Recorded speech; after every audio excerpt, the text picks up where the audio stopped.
কাজী Zebunnesa Begum. Bangladesh girl Guides অ্যাসোসিয়েশনের পক্ষ থেকে সবার জন্য জানাচ্ছি সালাম ও ইংরেজি নববর্ষের শুভেচ্ছা। ফেব্রুয়ারি মাস মহান ভাষার মাস।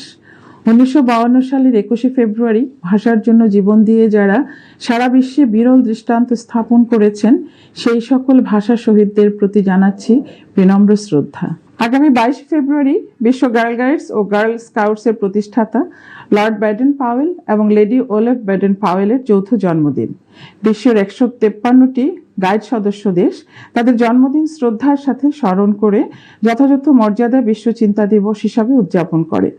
দিনটির অন্যতম বৈশিষ্ট্য হচ্ছে স্বেচ্ছা প্রণোদিত হয়ে গাইড ভান্ডারে অর্থ প্রদান করা।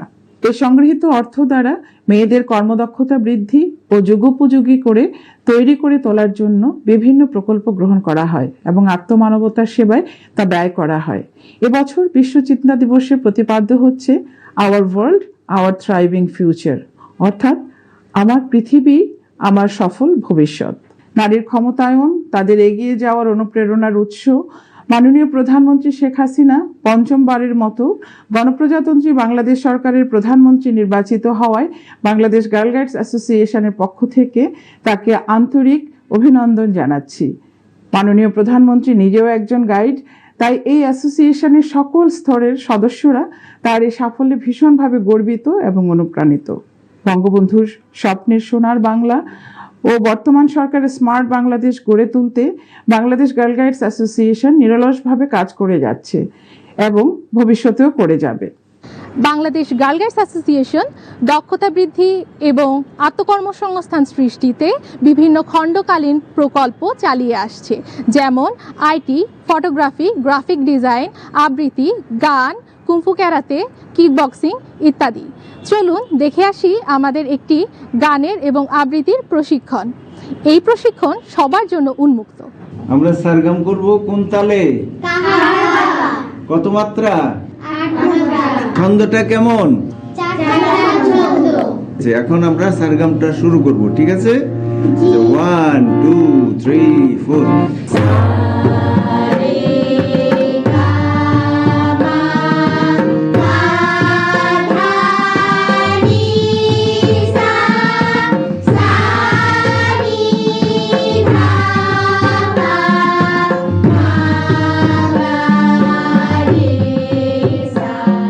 গত ক্লাসে আমরা কি শিখেছিলাম? আচ্ছা, আমরা তাহলে এটা একটু আগে একটু করি। রেডি? 1 2 3 4। প্রজাপতি প্রজাপতি রঙিন পাখাতে ফুলে ফুলে উড়ে বেড়াও কিসের আশাতে। প্রজাপতি প্রজাপতি রঙিন পাখাতে ফুলে ফুলে উড়ে বেড়াও কিসের আশাতে। সে কথা বলো না বাংলা ভাষাতে।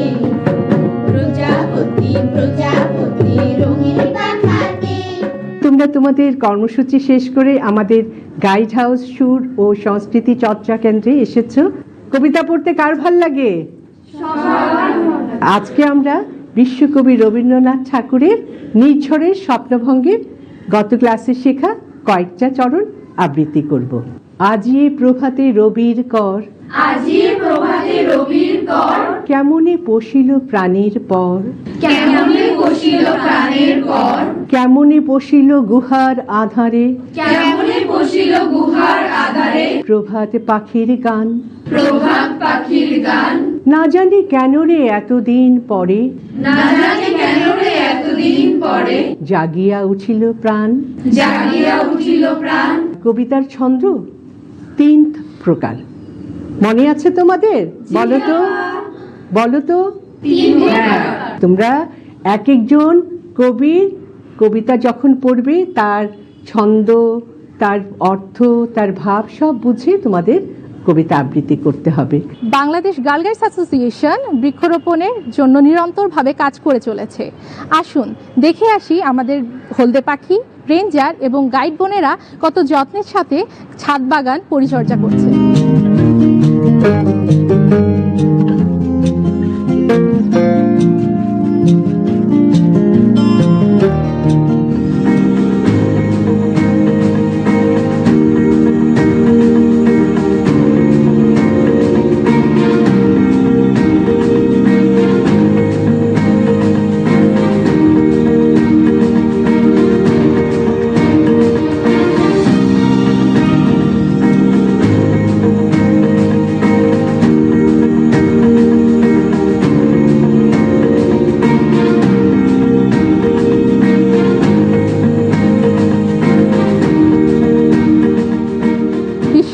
গাইডস এবং গার্ল স্কাউটসের প্রতিষ্ঠাতা লর্ড ব্যাডেন পাওয়েল এবং লেডি অলিভ ব্যাডেন পাওয়েলের যুগ্ম জন্মদিবস উপলক্ষে 1926 সাল হতে 22 ফেব্রুয়ারিকে বিশ্ব চিন্তা দিবস হিসাবে পালন করে আসছি। এবছর বিশ্ব চিন্তা দিবসের প্রতিপাদ্য our world our thriving future. ওয়াইস হতে প্রদত্ত অ্যাক্টিভিটি প্যাকের ওপর সেশন গ্রহণ করবে আমাদের বাংলাদেশ গার্ল গাইডস অ্যাসোসিয়েশনের জাতীয় রেঞ্জার কাউন্সিল। বন্ধুরা, চলুন দেখে আসি গার্ল গাইডস অ্যাসোসিয়েশনের রেঞ্জার কাউন্সিল কিভাবে সেশনটি পরিচালনা করছে। বিশ্ব চিন্তা দিবস 2024 উপলক্ষে এবারে প্রতিপাদ্য বিষয় our world our thriving future. আজকে সেই বিষয়ে সেশন নিতে যাচ্ছি। আর আজকে সেশন শুরু করতে যাচ্ছি। আমরা সবাই ক্লাইমেট চেঞ্জ সম্পর্কে জানি? জি। আমাকে কেউ বলতে পারবে যে ক্লাইমেট চেঞ্জ কি? জলবায়ু পরিবর্তন। এই জলবায়ু পরিবর্তনের জন্য কি কি দায়ী সেসব সম্পর্কে আমরা জানি? কেউ কি উত্তর দিতে পারবে? জলবায়ু পরিবর্তনের প্রধান কারণ হচ্ছে গ্রিন হাউস গ্যাস। আমরা সাধারণত যে প্লাস্টিক পুড়িয়ে থাকি, কাগজ পুড়িয়ে থাকি, এগুলো থেকে যে গ্যাস তৈরি হয় সেগুলো হচ্ছে গ্রিন হাউস গ্যাসের উপাদান। তাছাড়া আর কেউ কিছু বলবে? আমরা যেরকম শীতের দিনে গায়ে কম্বল মুড়ি দিয়ে ঘুমাই, কেন ঘুমাই? কারণ আমাদের শরীরের উষ্ণতা বাড়ানোর জন্য, শরীরটাকে গরম রাখার জন্য। ঠিক একইভাবে গ্রিন হাউস গ্যাস আমাদের পৃথিবীর উপরে কম্বলের ন্যায় কাজ করছে। প্রতিনিয়ত পৃথিবীটাকে একটু একটু করে গরম করে দিয়ে যাচ্ছে। আর ফলশ্রুতিতে কি দাঁড়াচ্ছে? ভবিষ্যৎটা পুরো ভয়ানক হয়ে যাচ্ছে, যে পৃথিবীটা আস্তে আস্তে গরম হতে হতে গ্রিন হাউস গ্যাসের বৃদ্ধির ফলে আমাদের পরিবেশের যে পরিবর্তনগুলো হচ্ছে সেটা ভবিষ্যতের জন্য খুবই খারাপ। এখন আমরা সরাসরি প্র্যাকটিক্যালিতে যাব, যেখানে আমরা জানবো যে পরিবেশের জন্য ক্ষতিকর প্লাস্টিক কীভাবে আমাদেরকে ক্ষতি করছে, কোন কোন প্লাস্টিক কীভাবে ক্ষতি করে যাচ্ছে, আর সেগুলোকে আমরা কিভাবে রিইউজ, রিসাইকেল, আর সেগুলোকে আমরা কি করে ধ্বংস করে ফেলতে পারি। তো এখন আমরা পরিবেশের সবার যে চারপাশে ছড়িয়ে ছিটিয়ে থাকা প্লাস্টিক সেগুলো একত্র করতে যাব।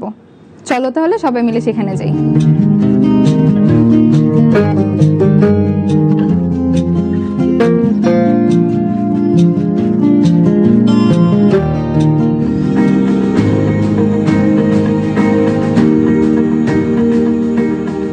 পরিবেশ থেকে যে আমরা যে প্লাস্টিকগুলো এখন কালেক্ট করে নিয়ে এসেছি তার মধ্যে থেকে দেখো আমাদের 3 ভাগের প্লাস্টিক যদি আমরা দেখি, বোতল, তারপর ওয়ান টাইমের কাপ, বাটি, পাইপ, দইয়ের বাটি, আইসক্রিমের বাটি, এরপরে আছে কি আমাদের বিভিন্ন জাতীয় প্যাকেটজাত দ্রব্য যেগুলো আমরা দেখেছি, চিপস, বিস্কিট, এসবের বা পলিথিন। তো এবার এই যে 3 ধরনের প্লাস্টিক আমরা পেলাম, তো এই 3 ধরনের প্লাস্টিকটাকে আমরা 3 ক্যাটাগরিতে ফেলতেছি। কি কি? একটা হচ্ছে পিইটি, যেটাকে কিনা আমরা রিসাইকেল করতে পারি, রিইউজ করতে পারি। সেটার মধ্যে আমরা ফেলতে পারি বোতল বা একটু ভারী জাতীয় প্লাস্টিক। যেমন এই বোতলটা যদি আমরা দেখি, তাহলে এই বোতলের ক্যাপ আর বোতলের যে অংশটা সেটা হচ্ছে যে আমরা রিসাইকেল করতে পারি, আবার রিইউজও করতে পারি। যখন এটা আমরা রিসাইকেল করি তখন এটাকে আলাদা করে গলিয়ে আবার নতুন একটা প্লাস্টিকের রূপ দেওয়া হয়। ঠিক একইভাবে বোতলটাকেও তাই করা হয়। তো এবার আমরা এই বোতলটাকে বলতেছি পিইটি, ঠিক আছে। এর পরবর্তীতে আছে পিপি, যেটাকে কিনা আমরা ওয়ান টাইম ইউজ যে প্লাস্টিকগুলো ব্যবহার করে থাকি সেটাকে বলি পিপি। তো এখানে আছে আমাদের আইসক্রিমের বাটি, দইয়ের বাটি, পাইপ, ওয়ান টাইম ইউজের চামচ, এই জাতীয় যে নরম প্লাস্টিকগুলো থাকে সেগুলোকে আমরা আলাদা করতে পারি পিপি হিসেবে। তো এগুলোকেও রিসাইকেল করা যায়, রিইউজও করা যায়, তবে এটা ওয়ান টাইমের জন্য এটা পাতলা হয়, তো রিইউজের জন্য এটা খুব বেশি একটা সুবিধাজনক হয় না, তবে এটাকে আমরা রিসাইকেল করতে পারি, মানে এটা দিয়ে আমরা গলিয়ে নতুন করে আবার একটা প্লাস্টিকের রূপ দিতে পারি। তো এবার আসি আমরা পিএসে, যে আমরা যে বিস্কিট খাই, চিপস খাই, কিংবা আমরা যে নর্মাল যে পলিথিনগুলো বাজার থেকে নিয়ে আসি সেগুলোকে আমরা পিএসের ভাগে ভাগ করতে পারি। কিন্তু এই যে জিনিসগুলোকে এটা যখন আমরা পুড়িয়ে ফেলি তখন আমাদের বায়ু দূষিত হয়, মাটির নিচে যখন এটা আমরা ফেলে দিই তখনও কিন্তু এটা পচে যায় না। তো এটা হচ্ছে পরিবেশের জন্য দূষণকারী সবচাইতে প্রধান একটা প্লাস্টিকের মধ্যে আমরা ফেলতে পারি। সবাই কিছু না কিছু বানানোর চেষ্টা করি।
কেজির মতো প্লাস্টিক কালেক্ট করতে পেরেছিলাম।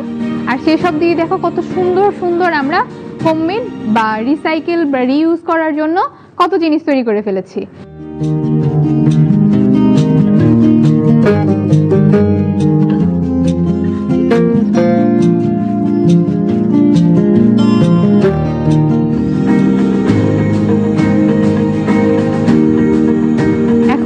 এই বিষয় সম্পর্কে আরো বিস্তারিত বলার জন্য আমরা আমন্ত্রণ জানাচ্ছি আমাদের রেঞ্জার কমিশনার অধ্যাপক শামিমা আপাকে।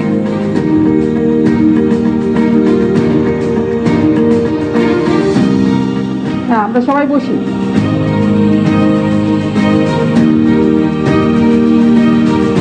বাংলাদেশ গার্ল গাইড 6টা ক্ষেত্রে কাজ করে। তার একটা অন্যতম এবং গুরুত্বপূর্ণ কার্যক্রম হচ্ছে শিক্ষাশ্রী কার্যক্রম। তোমরা যে কাজটা করছো এটা হচ্ছে একটা শিক্ষাশ্রী কার্যক্রম। এই শিক্ষাশ্রী কার্যক্রমটা আমরা প্রাতিষ্ঠানিক, তোমরা যে প্রত্যেকে বিভিন্ন প্রতিষ্ঠান থেকে এসছো, এবং এই প্রাতিষ্ঠানিক শিক্ষার পাশাপাশি এটা একটা উপ আনুষ্ঠানিক শিক্ষা। সুপ্রিয় দর্শক, এবার সংবাদ পাঠ করছে আমাদেরই গাইড বন্ধু জিনিয়া জেসমিন মনি। 24 থেকে 31 জুলাই 2023 পর্যন্ত সপ্তাহব্যাপী World association of girl guides and Girl Scouts সংস্থা ওয়াগসের উদ্যোগে ইউরোপিয়ান ইউনিভার্সিটি সাইপ্রাস ইন নিকোশিয়াতে 38th ওয়াগস ওয়ার্ল্ড কনফারেন্স অনুষ্ঠিত হয়। বিশ্ব সম্মেলনের থিম ছিল dream, act, lead, the future is ours. কনফারেন্সে গাইড বিশ্বের 152টি দেশের 5 শতাধিক নেতৃস্থানীয় গাইড সদস্যগণ অংশগ্রহণ করেন। কনফারেন্সে বিভিন্ন বিষয়ে আলোচনা হয়। 22টি প্রস্তাব ভোটের মাধ্যমে পাশ করা হয়। এর মধ্যে মেয়েদের অধিকার আদায়ে ওয়াগসের অবস্থানকে শক্তিশালী করার জন্য একটি গুরুত্বপূর্ণ প্রস্তাব সর্বসম্মতিক্রমে পাশ হয়। বিশ্ব বোর্ড নির্বাচনে 6 জন নতুন বিশ্ব বোর্ডের সদস্য নির্বাচিত হন। ওয়াগসের সদস্যভুক্ত দেশ বাংলাদেশ গার্ল গাইডস অ্যাসোসিয়েশন হতে সম্মানিত জাতীয় কমিশনার কাজী জেবুন্নেসা বেগমের নেতৃত্বে অনূর্ধ্ব 30 বছর বয়সী একজন যুবানেত্রী এশিয়া প্যাসিফিক রিজিওনাল কমিটির সদস্য সহ 10 সদস্য বিশিষ্ট প্রতিনিধি দল কর্মসূচিতে অংশগ্রহণ করেন। জাতির পিতা বঙ্গবন্ধু শেখ মুজিবুর রহমানের সহধর্মিণী বঙ্গমাতা বেগম ফজিলাতুন নেসা মুজিবের 93তম জন্মবার্ষিকী উপলক্ষে 8 আগস্ট 2023 বেলি রোড গাইড হাউস জাতীয় কার্যালয়ে অনুষ্ঠিত হয়। স্বাধীনতার মহান স্থপতি জাতির পিতা বঙ্গবন্ধু শেখ মুজিবুর রহমানের 48তম শাহাদাত বার্ষিকী ও জাতীয় শোক দিবস উপলক্ষে 15 August 2023 Bangladesh girl guides Association ও মাদ্রাসা শিক্ষা অধিদপ্তরের যৌথ উদ্যোগে জাতীয় কার্যালয় গাইড অডিটোরিয়ামে আলোচনা সভা ও দোয়া মাহফিল অনুষ্ঠিত হয়। 24 হতে 26 আগস্ট 2023 পর্যন্ত 3 দিন ব্যাপী বাংলাদেশ গার্ল গাইডস অ্যাসোসিয়েশনের জাতীয় কার্যালয়ের উদ্যোগে কমিশনার্স কোর্স প্রশিক্ষণ অনুষ্ঠিত হয়।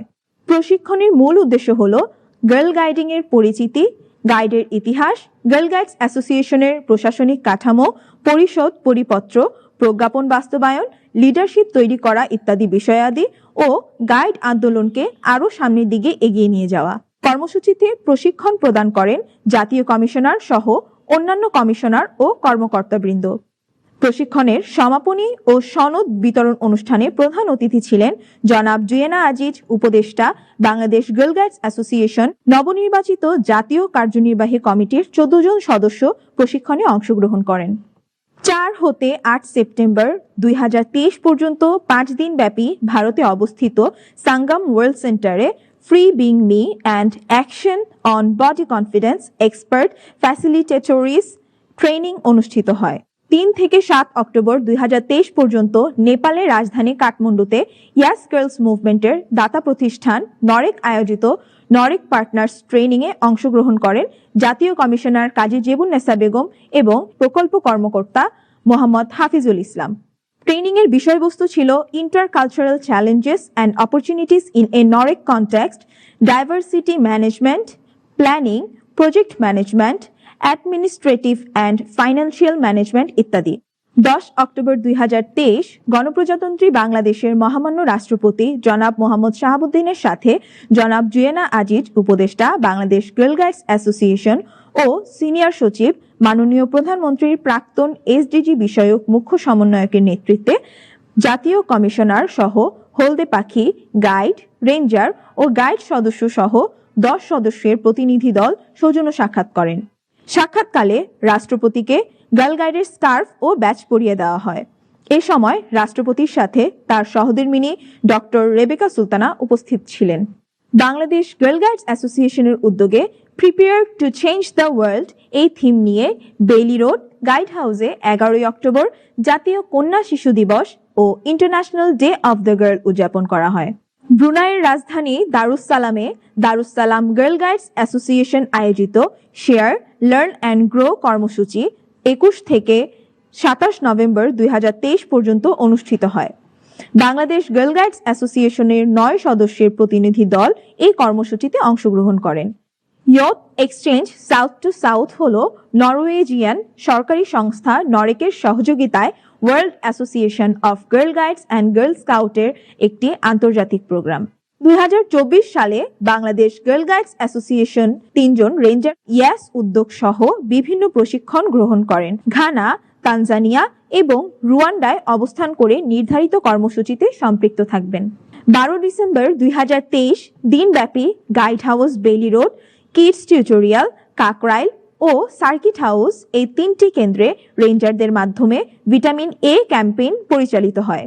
ভারত স্কাউটস ও গাইডস এর উদ্যোগে 2 হতে 8 ফেব্রুয়ারি 2024 পর্যন্ত ভারতের মধ্যপ্রদেশের পাঁচমারিতে ন্যাশনাল অ্যাডভেঞ্চার ইনস্টিটিউটে 25th ইন্টারন্যাশনাল অ্যাডভেঞ্চার প্রোগ্রাম কর্মসূচিতে বাংলাদেশ গার্ল গাইডস অ্যাসোসিয়েশনের রাজধানী চট্টগ্রাম, রাজশাহী, রংপুর, খুলনা, বরিশাল অঞ্চল হতে 38 জন সদস্য অংশগ্রহণ করছেন। জাতীয় রেঞ্জার কাউন্সিলের উদ্যোগে দেশব্যাপী ডেঙ্গু সচেতনতা বৃদ্ধি এবং ডেঙ্গু মশা দমনে বিভিন্ন পদক্ষেপ গ্রহণ করা হয়। কর্মসূচির উদ্বোধন করেন জাতীয় commissioner Kazi Zebunnesa Begum. Bangladesh girl guides association কর্তৃক আয়োজিত জ্বরের মুখের ক্যান্সার প্রতিরোধ এবং ভ্যাকসিনের গুরুত্ব বিষয়ক আলোচনায় সকলকে সাদর আমন্ত্রণ জানাচ্ছি। এই বিষয়ে আমরা আজকে কথা বলবো। আমাদের সাথে আজকে অতিথি হিসেবে রয়েছেন কাজী জেবুন্নেসা বেগম, জাতীয় commissioner, Bangladesh girl guides association. Madam, প্রথমে আপনার কাছে এই বিষয়টি জানতে চাইবো যে অলরেডি আমরা জানি যে সার্ভাইকাল ক্যান্সার কিংবা জ্বরের মুখের ক্যান্সার নিয়ে সচেতনতার অনেক প্রয়োজন। কেন এত প্রয়োজন? আপনারা কিভাবে সম্পৃক্ত হতে পারেন? কি ধরনের ভূমিকা পালন করতে পারেন? জরায়ুর মুখের ক্যান্সার বা সার্ভাইকাল ক্যান্সার একটি প্রতিরোধযোগ্য রোগ, কিন্তু সচেতনতার অভাবে বা যথাসময়ে ভ্যাকসিন না নেওয়ার কারণে বা চিকিৎসা না যাওয়ার কারণে আসলে আমাদের দেশের লক্ষ লক্ষ নারী মারা যাচ্ছেন। এবং এটি বয়সটি প্রতিরোধের জন্য যে সময়ে আমাদের ব্যবস্থা নেওয়া দরকার সেটি হলো যে 14 বছর বয়স পর্যন্ত এটিকে মানে প্রতিরোধের জন্য ভ্যাকসিনটি দেওয়া প্রয়োজন। 9 থেকে 14, 10 থেকে 14। কিন্তু দেখা যাচ্ছে যে এই বয়সের মেয়েরা নিজেরা সচেতন নয়। গার্ডিয়ান যদি সচেতন না হন অথবা স্কুল যদি সচেতন না হয় বা তার যে সমাজ রয়েছে সামাজিকভাবে যদি কেউ সচেতন না হয় তাহলে আসলে এই বয়সের শিশুরা নিজেরা ভ্যাকসিন দিতে উদ্যোগী হবে না। তাই আমাদের গার্ল গাইড অ্যাসোসিয়েশন যেহেতু মেয়েদের নিয়ে কাজ করে এবং মেয়েদের স্বাস্থ্য, মনন, তাদের ভবিষ্যৎ পরিকল্পনা সব কিছুই তারা বিবেচনা করে আমরা বিভিন্ন পরিকল্পনা মাফিক কাজ করে থাকি। সেই ক্ষেত্রে সরকারের এই উদ্যোগকে আমি অত্যন্ত সাধুবাদ জানাই যে বাংলাদেশ সরকার বিনামূল্যে এই ধরনের একটি মরণব্যাধির ভ্যাকসিন চালু করেছে শিশুদের জন্য, মেয়েদের জন্য। এবং এটিতে আমাদের যারা সদস্য রয়েছে আপনারা জানেন যে আমাদের প্রায় 6 লক্ষর অধিক নারী সদস্য রয়েছে এই অ্যাসোসিয়েশনে। আমরা নারীরা যদি এই শিশুদেরকে, তাদের অভিভাবকদেরকে এবং সমাজকে সচেতন করে তুলতে পারি তাহলে তাদেরকে স্ক্রিনিংয়ের মাধ্যমে তাদের এটি প্রথমে আইডেন্টিফাই করা যে কারা সুস্থ আছে এবং কাদের রোগ রয়েছে, যাদের অলরেডি যারা রোগে আক্রান্ত হয়েছে তাদের চিকিৎসার ব্যবস্থা করা এবং যারা সুস্থ আছে তাদেরকে ভ্যাকসিন দেওয়ার জন্য উদ্বুদ্ধ করা। এই কাজটি আমরা স্কুলের মাধ্যমে, আমাদের প্রশিক্ষণের মাধ্যমে, আমাদের বিভিন্ন কর্মসূচির মাধ্যমে করতে পারি। বাংলাদেশ গার্ল গাইডস অ্যাসোসিয়েশন নারীদেরকে নিয়ে কাজ করে, তো আপনারা এখানে কি করে সম্পৃক্ত হয়ে কাজ করতে পারেন? 10 থেকে 14 এটা হচ্ছে আমাদের হলদে পাখি এবং গাইড, এদের ভিতরেই পড়ছে। এই বয়সের মেয়েরা কিছুটা ভয় পায়, কিছুটা লজ্জা পায়, ওদের লজ্জা থাকে, অনেক সময় হয়তো প্রকাশ করতে চায় না বা প্রকাশ করতে পারে না। এই জায়গায় গার্ল গাইড অ্যাসোসিয়েশন অবশ্যই গুরুত্বপূর্ণ ভূমিকা রাখছে বা রাখতে পারে। আমরা যেমন মনে করি যে মোটিভেশনাল, অর্থাৎ বাচ্চাদেরকে উদ্বুদ্ধ করার জন্য তাদেরকে একটু বোঝাতে হবে যে এটা কোনো ভয়ের বিষয় না, ওরা যেন লজ্জা না পায়, সরাসরি যেন বলে। বাংলাদেশ গার্ল গাইডস অ্যাসোসিয়েশন থেকে আপনারা বিভিন্ন প্রজেক্ট হাতে নিয়েছেন নারীদেরকে স্বাবলম্বী করতে আরো অনেক উদ্দেশ্যে, এবং সেই সাথে এই যে cervical cancer screening, breast cancer নিয়েও আপনারা কাজ করছেন। তো এই যে এতগুলো প্রজেক্ট, এগুলোর লক্ষ্যটা আসলে কি? আমরা আমাদের বিভিন্ন যে কর্মসূচি আছে, বিভিন্ন প্রকল্প যেগুলো আছে, সেগুলোর মাধ্যমে সমাজের একজন সুনাগরিক হিসেবে, একজন ভালো নেতৃত্ব দানকারী হিসেবে আমরা মেয়েদেরকে যুগোপযোগী করে গড়ে তুলতে চাই। এটাই হচ্ছে আমাদের মূল লক্ষ্য। Bangladesh girl guides association wax থেকে প্রজেক্ট পেয়ে থাকে। ওয়্যাক্স হলো আমাদের মাদার অর্গানাইজেশন বা বিশ্বব্যাপী যার আন্ডারে আসলে গার্ল গাইড অ্যাসোসিয়েশন কাজ করে, তাদের আবার কতগুলো রিজিয়ন ভিত্তিক অ্যাসোসিয়েশন রয়েছে। আমরা এশিয়া প্যাসিফিক রিজিয়নের আন্ডারে কাজ করি। তো এশিয়া প্যাসিফিক রিজিয়ন আসলে আমাদেরকে একটি প্রজেক্ট দিয়েছে, যেটি অত্যন্ত সময়োপযোগী প্রজেক্ট, 3L প্রজেক্ট বলে পরিচিত। সেটির পুরো নাম হচ্ছে leadership for implementing awareness programme on screening of breast and cervical cancer, যেটি আজকের আমাদের যে আলোচনার বিষয় সেটির সাথে একদম সম্পূর্ণরূপে সম্পৃক্ত। এই প্রজেক্টের আওতায় আসলে আমরা বিভিন্ন অঞ্চল থেকে মেয়েদেরকে, শুধু মেয়েদেরকে, ট্রেইনারদেরকে এবং আমাদের যে কমিটির সদস্য আছেন তাদেরকে এনে আমরা প্রশিক্ষণ প্রদান করি, এবং আমরা হসপিটালের সাথে একটি MOU মাধ্যমে যে মেয়েদেরকে যাতে স্ক্রিনিং টেস্টের জন্য যে প্রশিক্ষণ প্রয়োজন সেটি যারা হসপিটাল থেকে তারা হাতে কলমে শিখতে পারে এবং তারা তারপরে অঞ্চলে ফিরে গিয়ে এটি কার্যক্রমটি চালিয়ে যেতে পারে, সেই ব্যবস্থা আমাদের এই প্রজেক্টের মাধ্যমে নেওয়া হচ্ছে। এবং এটি যখন আমরা পুরোপুরি কাজে লাগাতে পারবো তখন আসলে সারা বাংলাদেশে এই বয়সী বিশেষ করে 10 থেকে 14 বছর বয়সের যে মেয়েরা আছে তাদেরকে স্ক্রিনিংয়ে নিয়ে আসা এবং ভ্যাকসিনের আওতায় নিয়ে আসা খুব সহজ হবে, এবং আমাদের মাধ্যমে এটি করতে পারবো বলে আমাদের কর্মসূচির মাধ্যমে করতে পারবো বলে আমরা বিশ্বাস করি। সবাইকে আবারও শুভেচ্ছা জানিয়ে এবং আগামী অনুষ্ঠান দেখার আহ্বান জানিয়ে শেষ করছি আজকের অনুষ্ঠান। আল্লাহ হাফেজ।